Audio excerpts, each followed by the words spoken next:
महाभारत के युद्ध में कई युद्ध वीरों के बीच भयानक अस्त्रों का प्रयोग हुआ। इनमें से एक महत्वपूर्ण घटना तब हुई जब कर्ण के पुत्र वृषकेतु ने अर्जुन पर भार्गव अस्त्र का प्रयोग किया।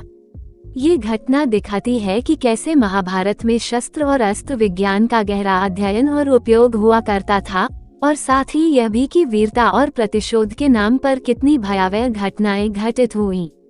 कर्ण के पुत्र वृषकेतु का नाम महाभारत में विशेष रूप से उल्लेखनीय नहीं है, लेकिन यह माना जाता है कि वो अपने पिता के समान ही एक अद्वितीय योद्धा था। कर्ण स्वयं भगवान परशुराम के शिष्य थे और उन्होंने उनसे अनेक दिव्यास्त्र सीखे थे। परशुराम का एक महत्वपूर्ण अस्त्र था भार्गव अस्त्र। भार्गव अस्त्र भगवान परशुराम की शक्तियों और उनके तप का प्रतीक था। यह एक ऐसा दिव्यास्त्र था जो अजेय था और केवल उच्च तपस्या तथा बलिदान के बाद ही प्राप्त किया जा सकता था। कर्ण ने इस अस्त्र को अपने गुरु से प्राप्त किया था और अपने पुत्र को इस अस्त्र का ज्ञान दिया था। इस कारण वृषकेतु भी भार्गव अस्त्र का धारक बन गया था। महाभारत के युद्ध के अंत के बाद अर्जुन ने पांडवों के साथ मिलकर अनेक स्थानों पर विजय प्राप्त की। इस दौरान उन्होंने कई वीरों और राजाओं के खिलाफ युद्ध लड़ा। जब पांडवों का राजसूय यज्ञ चल रहा था, तब उन्हें देश के कई भागों में जाकर युद्ध करना पड़ा ताकि सभी राजाओं को अधीन किया जा सके। इसी क्रम में उनका सामना वृषकेतु से हुआ। वृषकेतु अपने पिता कर्ण की मृत्यु के बाद भी उनके नाम को ऊंचा रखना चाहता था और पांडवों से प्रतिशोध लेने की इच्छा रखता था, विशेषकर अर्जुन से। अर्जुन ने कर्ण का वध किया था और वृषकेतु का मन प्रतिशोध की भावना से भरा हुआ था। वो अपने पिता की मृत्यु का बदला लेने के लिए अर्जुन के खिलाफ युद्ध में उतरा। जब वृषकेतु ने अर्जुन को युद्ध में चुनौती दी, तो दोनों योद्धाओं के बीच तीव्र संघर्ष हुआ। अर्जुन के पास भी कई दिव्यास्त्र थे और वह भगवान श्री कृष्ण के मार्गदर्शन में युद्ध कर रहे थे। लेकिन वृषकेतु ने अपनी अद्वितीय वीरता का प्रदर्शन किया और अर्जुन पर भार्गव अस्त्र का प्रयोग किया। यह अस्त्र अपने आप में अत्यंत विध्वंसकारी था और एक बार छोड़े जाने के बाद इसे रोकना असंभव था।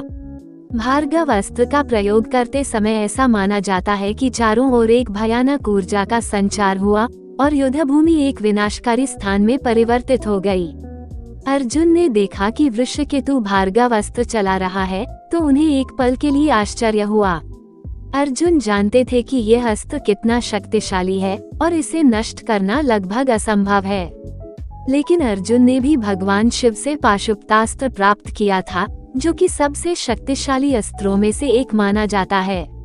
अर्जुन ने तत्काल पाशुपतास्त्र का आह्वान किया और उसे भार्गव अस्त्र के खिलाफ चलाया। दोनों दिव्यास्त्रों के बीच टकराव से आसमान में ऊर्जा का एक भयंकर विस्फोट हुआ, जिसने संपूर्ण क्षेत्र को प्रकाश से भर दिया। यह विस्फोट इतना भयानक था कि युद्ध भूमि पर उपस्थित सभी योद्धा स्तब्ध रह गए। वृषकेतु और अर्जुन के इस युद्ध के दौरान दोनों ने एक दूसरे के प्रति गहरा आदर भी प्रदर्शित किया। वृषकेतु ने अर्जुन को बताया कि वो केवल अपने पिता की मृत्यु का प्रतिशोध लेना चाहता है, और अर्जुन ने उसे यह समझाया कि उन्होंने धर्म के अनुसार युद्ध लड़ा था। अंततः जब वृषकेतु ने अर्जुन की युद्ध कला और ज्ञान का सम्मान किया, तो अर्जुन ने भी उसे उसके पिता की महानता की याद दिलाई। अर्जुन ने वृषकेतु को समझाया कि कर्ण एक महान योद्धा थे, लेकिन वे धर्म और अधर्म के बीच फंसे हुए थे। अर्जुन ने उसे बताया कि युद्ध में उन्हें जो करना पड़ा वह उनके कर्तव्य का एक हिस्सा था और इसमें कोई व्यक्तिगत शत्रुता नहीं थी। इस प्रकार अर्जुन और वृषकेतु के बीच का ये संघर्ष केवल एक युद्ध नहीं था, बल्कि एक शिक्षा का क्षण था।